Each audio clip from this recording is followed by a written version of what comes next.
तो हम दूसरा सवाल लिए 1 नंबर का 2 नंबर सवाल कह रहा है किसी बेलन में उपस्थित हवा की मात्रा, यहाँ जो हम लोग दर्शाएंगे अभी एपी के रूप में वो हवा की मात्रा को दर्शाएंगे। किसको दर्शाएंगे? हवा की मात्रा। कह रहा है जबकि वायु निकालने वाला एक पंप प्रत्येक बार बेलन की शेष हवा का 1/4 बाहर निकाल देता है। यानी जितना भी आयतन है, जितना भी और हवा जो भरेगा, एक बेलन है, ये क्या रे, एक बेलन की आकृति का है, तो इससे हवा जो ये जो हवा रहेगा इसके आयतन में ही रहेगा ना, इसके किस में रहेगा? तो कोई भी आकृति है तो उसके आयतन में ही कोई चीज भरा होता है। तो यहाँ पे क्या भरा हुआ है? वायु भरा हुआ। कह रहा है कि आयतन प्रत्येक बार जो आयतन का ना 1/4 भाग निकाल लिया जाता है। और हम लोग जो यहाँ दर्शाएंगे उपस्थित हवा की मात्रा दर्शाएंगे, क्या जितना उसमें प्रेजेंट है। पहले अगर कोई भी अगर आयतन रहता है उसको भी से दर्शाते, किससे दर्शाते हैं? भी से दर्शा रहे। तो पहला वो मानो कि पहले कितना था, उसमें कितना आयतन भरा हुआ था वायु, भी कितना आयतन को भी से दर्शाते हैं, तो कितना भरा हुआ था? भी। अब कह रहा है कि उसमें से 1/4 भाग निकाल लिया। पहले भी था, इसमें से कितना निकाल लिया? 1/4 भाग क्या कर दिए? निकाल लिए। तो किसका 1/4? आयतने का ना रे, आयतन था भी का आयतन का 1/4 भाग निकाल लिए, 1/4 भाग निकाल लिए। तो कितना होगा? 3v/4। 3v/4 बचेगा कितना? हम लोग इतना निकाल लिए, आयतन का ही ना 1/4 निकालेंगे कि खाली 1/4 भी माइनस 1/4 लिख देंगे। क्या कह रहा है? शेष मतलब वो को शेष आयतन का जितना आयतन है का ना 1/4 निकालेंगे, आयतन का ना 1/4 निकालेंगे कि बस 1/4 निकाल लेंगे। कोई घटेगा इसमें? ये घटेगा क्या? निकाल पाएंगे इसमें से कुछ? तो आयतन का 1/4 निकालेंगे। कितना आयतन का?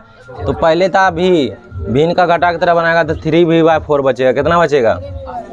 तो बचेगा कितना? 4। अब करा फिर शेष जो बचेगा उसको उसमें से बार बार 1/4 निकाल रहा है। शेष का ध्यान समझना, क्वेश्चन क्या कर रहा है, कुल का नहीं, शेष का। फिर 1/4, तो शेष कितना बचा है? तो 3v/4 का 1/4। ध्यान समझना है क्वेश्चन को, सब बार v/1/4 मत कर देना।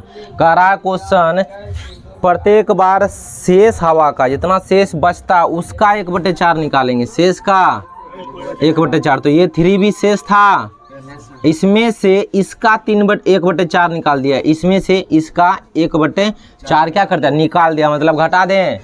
तो कितना हो जाएगा ऊपर? -3v/ होगा 16। एलसीएम लेंगे तो कितना हो जाएगा?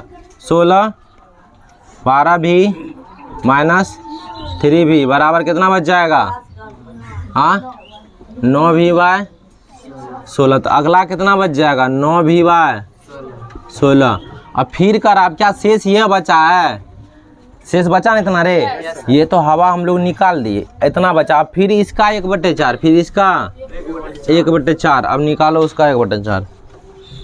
9v/16 -9v/16 का ध्यान समझना, ये पॉइंट समझने वाला, यहीं पे कंफ्यूज कर जाएगा। शेष बचा था कितना हमारे पास? नहीं तो देखना, तो यहाँ से शेष देख सकते हैं, क्योंकि यहाँ पे हम लोग बचा हुआ संख्या लिख रहे हैं, जितना भी आयतन बच रहा है वो हम लोग लिख रहे हैं। कर आप शेष का, शेष कुछ भी बच सकता है ना, शेष बचा, शेष का 1/4 ना निकाल देंगे। किस में से? शेषे में ना से बचल के बचा हुआ पदार्थ में से निकालेंगे कि पूरा में से निकालेंगे? जो बचा हुआ, तो बचा हुआ इतना था, इसमें से इसका 1/4 क्या कर दिए? निकाल दिए। तो 9v/, यहाँ कितना हो जाएगा एलसीएम? यहाँ कितना हो गया? 64 रे, तो एलसीएम कितना हो जाएगा? 64। तो 16 से क्या बार में कटेगा? 4, तो 36v अब -9v ना, कितना बट होगा? 27v/64। तो क्या लिख दो? 27v/। अब उतना ज़्यादा डाटा, 4 गो डाटा हो गया, काफ़ी है। इसी प्रकार हम लोग निकालते रहेंगे, ठीक है। तो इसी प्रकार क्या करेंगे? निकालते रहेंगे। अब हमको यह बताना है क्या यह जो डाटा हम लोग लिखे हैं क्या यह एपी में है? तो जांच कर लेंगे। जांच करने के लिए क्या करेंगे? घटा के निकालेंगे। तो पहला A1 क्या हो गया? v A2 बराबर 3v/4, A3 बराबर 9v/16। दो ही को में जांच कर लेते हम लोग।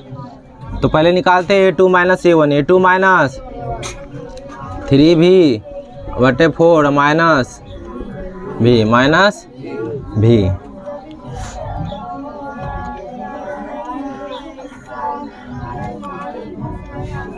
कितना हो जाएगा? 4 3v - 4v/4 बराबर -v/4। पहला टर्म में इतना बचा। फिर अब a3 - a2 करते। a3 - a2, a3 बोलो, ये वाला तीसरा पद है क्या? 9v/16 में घटा देंगे कितना? 4। एलसीएम कितना रे? 16 होगा। एलसीएम 16। उसके बाद ये तो क्या होगा? 9v तो यहाँ हो ही जाएगा। 9v 4 से क्या बार में 4 तिया 12v। कितना हो गया घट के? -3v/16। क्या ये कटेगा? रहने दो। अब फिर एक बार निकाल लेते। a4 - a3, a4 बोलो 27v/64 और घटा देंगे कितना? 16। एलसीएम कितना निकल जाएगा? 64। तो इधर तो 27 भी रहेगा, 27 भी और माइनस 16 से क्या बार में 4 को 9 से गुना करेंगे 36 भी। कितना बचेगा?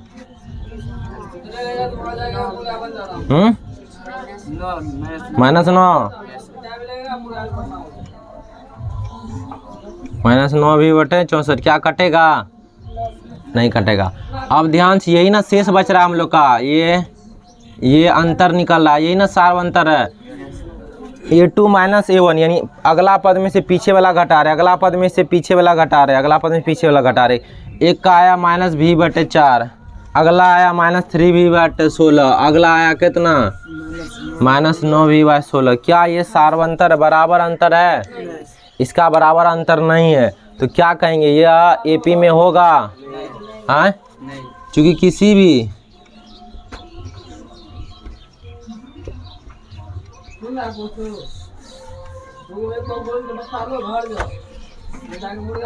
चूँकि इसका सार्वंतर समान नहीं है,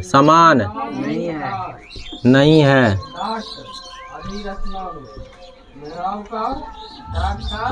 इसीलिए यह एपी में नहीं होगा। एपी में नहीं होगा। क्यों? क्योंकि इसका सार्वंतर समान नहीं है। सार्वंतर समान नहीं होगा तो कभी एपी में हो सकता है?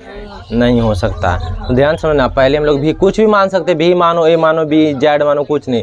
तो जितना है उसका 1/4 घटाना है, ठीक है। जितना मानेंगे हम लोग सपोज करो ए मान लिए, क्या मान लिए? ए। तो घटाएंगे ए में क्या? ए पूरा आयतन पहले माने, तो ए में से ए का 1/4 घटाना है, ठीक है। इस प्रकार बस इतना ही ध्यान देना। उसके बाद जो निकल जाए 3-4 डाटा लिख करके हम लोग सार्वंतर जांच कर लेंगे। सार्वंतर बराबर नहीं है तो ये एपी में नहीं होगा। सार्वंतर समान है इसमें, नहीं तो ये एपी नहीं होगा। तो इसी प्रकार इस तरह का लैंग्वेज वाला जो भी सवाल है तो उसको पहले डाटा में हम लोग सजा लेंगे, ठीक है। उसके बाद हम लोग सार्वंतर जाँच करेंगे। अगर सार्वंतर बराबर हो गया तो बोलेंगे एपी में है, अगर नहीं हुआ तो नहीं है। तो आज के लिए इतना ही, मिलते हैं अगले वीडियो में। तब तक के लिए धन्यवाद।